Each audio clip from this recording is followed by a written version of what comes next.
Magandang araw mga kaibigan. Bigyan natin ng reaction, opinion itong article published sa Manila Bulletin, nakakalungkot na balita tungkol sa pagbagsak ng peso against si dolyar. Ito, title, Peso risked plunging to record 65 per US dollar. Oh my God.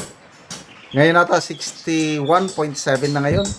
Aabot daw ng 65 pesos sa isang dolyar. At the peso risked sinking to an all-time low of 65 against the United States dollar over the next 3 years if the government maintains its passive stance toward escalating global tensions.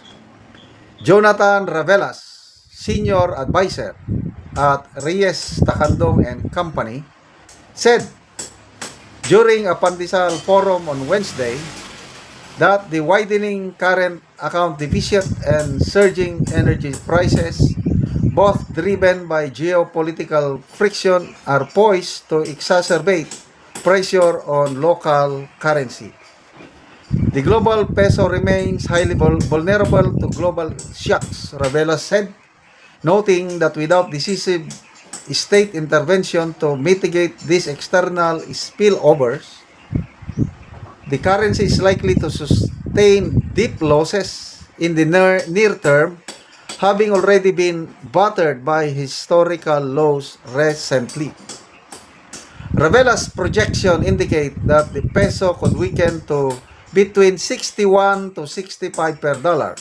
He noted that foreign exchange volatility is tightly coupled with intensifying friction between the US and Iran, a conflict that continues to trigger capital flight from emerging market assets. He did not, however, discount the efforts made by Bangko Sentral ng Pilipinas. Even though the peso is under heavy pressure, Ravela said the central bank has effectively managed currency swings so far. Okay, so ito,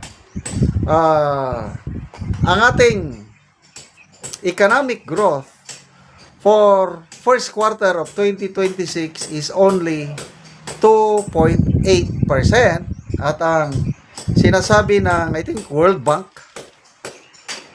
patuloy pa itong magbaba.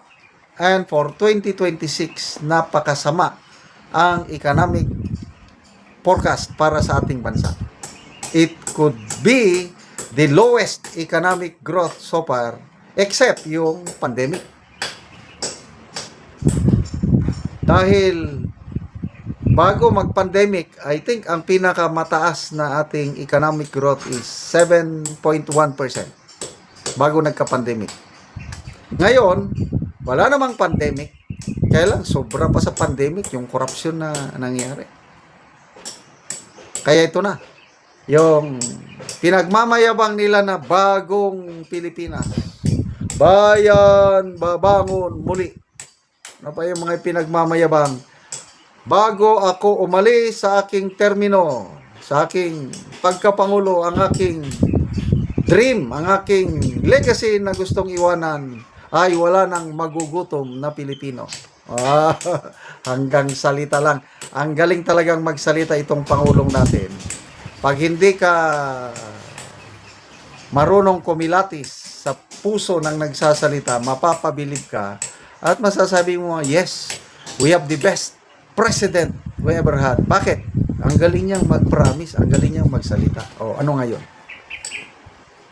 Tayo na ang pinaka-worst performing stock exchange sa ASEAN. Pinaka-worst performing na currency. Dahil, well, in a way, masaya ang ating mga OFWs. Biriin mo yan. Di ba dati nasa 55, 56, 57, ngayon 61 na. Di, malaking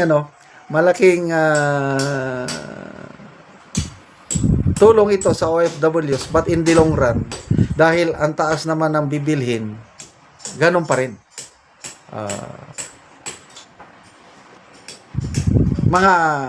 Pag magpunta ako, magbili ako ng Jollibee, may mga bata palagi nagbibenta ng pamunas. So, every time namimili ako, limang piraso yung bilog na gano'n, tinay-tahi lang. 5 piraso, 20 pesos. Yan, bili ako. Mga, I think 3 or 4 days ago, bumili ako. Binigyan ako ng bata. 3 naman lang. Sabi ko, uy, di ba dati 5 ang 20? Sabi, sir, nagmahal naman ang lahat. Sabi niya.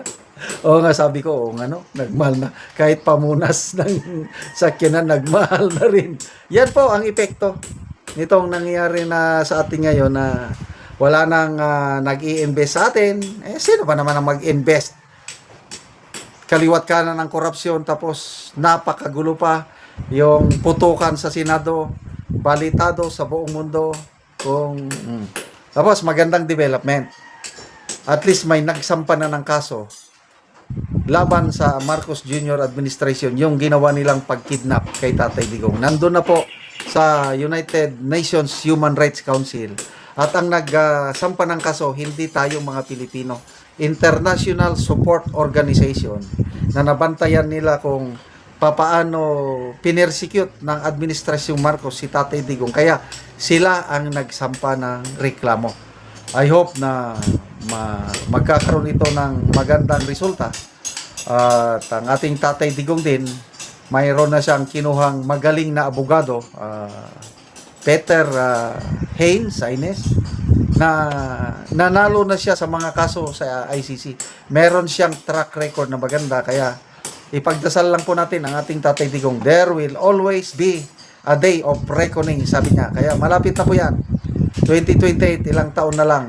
May isa naman na namang Duterte makakabalik sa Malacanang, at tingin ko yun na yung pag-asa nating God save the Philippines, makakabangon tayo pagdating ng Duterte administration sa Malacanang. Salamat mga kaibigan sa inyong pagsubaybay sa channel na ito.